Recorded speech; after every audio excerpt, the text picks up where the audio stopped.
Okay, we're ready to talk about where are the modern wells. Absolutely, absolutely. Okay, there are several modern wells that we could talk about, and the first I want to talk about is that you no longer need to do it alone. Okay. And you could get help. Now, a lot of people might be squirmish about admitting that they are desirous or looking for, but what you need to do probably is to get what I would call a romantic mastermind group. Okay. Right? Remember when we spoke about prayer, we spoke about a group of you coming together with similar intentions and praying. That group could be that, Okay. In the Bible, let's go back to Genesis 24. What you found is that a number of people collaborated to get this wife for Isaac. We have lost that. In the modern world, particularly in the West, we are so individualistic. It's what I want and what I need. I don't need anybody's help. But in this area of romance and relating and relationship. But if you think about it in life, in almost every area, we need help. No man is an island. If you want to be schooled, if you want an education, you need a team of people to help you. If you want a career, similarly, you need people to weigh in and help you with that career. Even when you go on a new job, they give you mentors, don't they? And I suggest that you use what some companies, these network marketing companies do. What do? They get you to introduce their product to a friend or a family. So why not get people to help you? How do you go about doing that? Well, before you get there, I just have to say that it's well known now that, in some families, or even amongst friends, that once you're single and you've been looking for a while, that there are people out there who you can say, look, yes, matchmaking. Do you have a friend? Do you know a family member, someone who is a good person?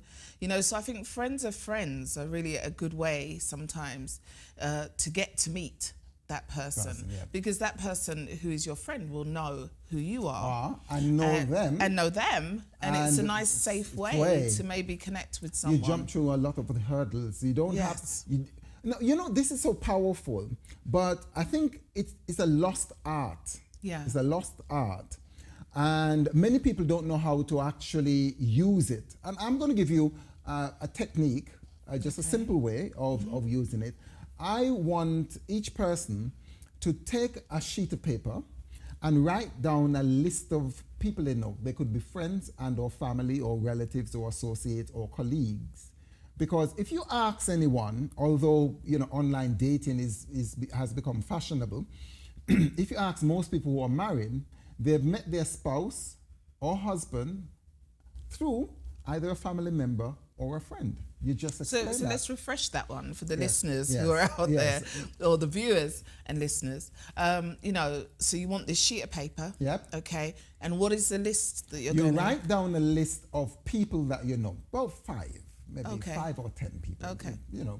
And it could be anybody from your pastor to a youth group leader or a friend, a family, someone that you know, particularly if that person is what they call it. They have some people who are mavericks. Okay. No, it's not. I can't remember the term, but these people know everybody. You know. Kind of socialite. Yes, a socialite. they walk into a room and they know everybody in the room. You know, and you go to that person and you say to that person, very simple, in a simple way. You're having a conversation, and you might just say to that person, "Look, if you were to recommend someone for me, who might that person be?" Just basically, you're not asking them to give you a wife or a spouse. You're just asking them for a recommendation. If you were to recommend someone to me or for me, who would that person be? They may or may not have an answer. They may not have thought of it, or if they haven't thought about it, what would happen? They would go away and think about it. So you would be, and then they would start maybe combing through their Rolodex, their mental Rolodex of possible people that they could suggest to you. Yeah. And the follow-on question, if they come back with a name or names, you might want to say, well, why? Why do you think that person would be suitable? Now, I'm not going to say that you go off and marry this person. Don't get me wrong. It's just a well, a modern well that you can visit. And I would say that maybe, in terms of supporting people to get the right people, because, obviously you trust those people's judgments, but sometimes people can have their own agendas, right? Like for the people like that your they mother who wants you to team up with someone. Yes. But, so you've got to get past the agendas as well. Yeah, so and then it's not a foolproof method. That's right. But it is just a first step, particularly if you've had nobody in your life. Okay. You want to the second thing is that you need to broaden your parameters. Okay. You need to widen your base of friendship. Now let's say that you're looking for a cultured, intelligent person. What you need to do now is to begin to expand your base of friendships with people of similar ilk. Right. Whether man or woman. I'm not just saying that you should get just men in your base of friendship, or women. As long as the people have a certain type of characteristics that you're looking for, pair up with them, partner up with them, or have some kind of friendship with that group. Why? You must have heard about 6 degrees of separation. Oh, yes. Yeah? Yes. What happens is that you're 6 persons away from what you really want. Similarly, I think the same thing goes in this area. Even though you may not be interested in that particular man or woman, if you become friends with them, they have friends that you get access to their network. That's what I'm trying to prove. So begin to expand your base of friendship amongst people who have similar qualities of your prospect. I don't know if I'm clear with that. No, I understand that. I think what you're trying to say is that, you've got particular, requirements in terms of what you're looking for as a partner, a potential partner. And that person that you're looking for may not be in that immediate circle of people that you are going to connect with regularly. So when you widen your network, actually you're giving yourself a chance to meet more people who will have those things you're looking for, but they're in the wider network. They're not just in that small They're group. Friends of friends or family friends or something like that. So you need to widen. So it's a bit like going to your home church all the time and hoping to find the person that you want in your home church. So if you don't find them there, you need to broaden it out. You may need to go visit other churches, visit friends in America or the Caribbean or Australia, because the friends that you've grown up with are probably spread across the world. Visit families, just begin to widen your network. That is what I'm trying. Because what Abraham did, Abraham said, look, I don't want a Canaanite woman, but this is what I want you to do. Go to where my family lives. And there are tons of women there. You must find one, because the servant said, what if the woman doesn't want to come? Then you must find somebody out there. So widen your network. I think that's important, because I think some people are limited to just finding someone in their vicinity, in their in their country, where they are in their town. And there is definitely an opportunity when you look outside, because now we're in a global situation where we go for jobs not just in this country, we're also looking internationally. Because of the growth of the internet. And I'm not saying to people to go internet dating. Oh, well, we'll come on to that a little bit. That's another well we can test. Absolutely. But there is a global market now and an opportunity to meet people globally. So why not pursue that? Why be limited to just where you are? Now, and I want to even broaden this, because some people think, oh, what do I do? How do I start? Sit down. Again, this is another exercise I want you to do. Sit down and compartmentalize your life. In terms of career, in terms of hobbies, in terms of education, in terms of spiritual growth and development, in terms of recreation, like sports. Just have these broad categories.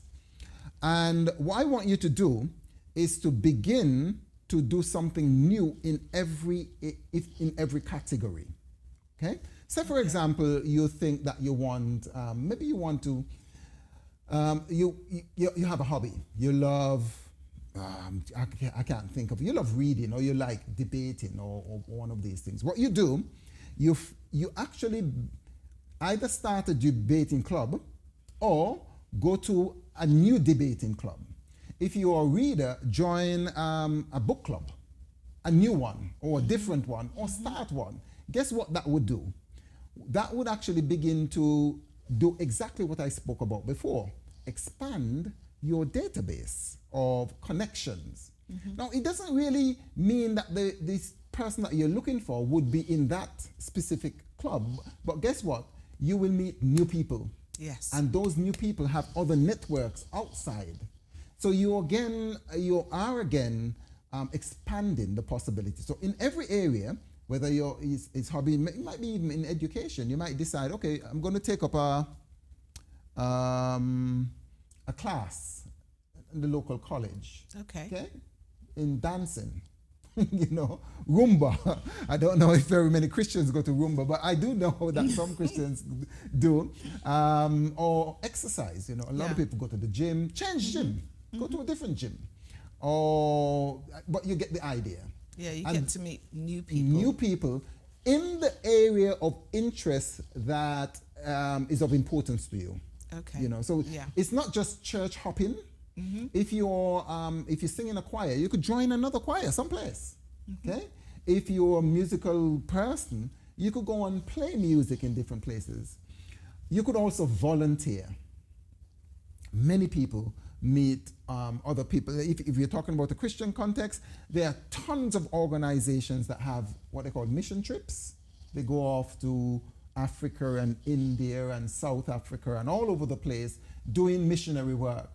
What you will find is that there are lots of people who have the burden of missions on their mind, and when you link up in such activities, you get to find out that this person is not really a bad person after all.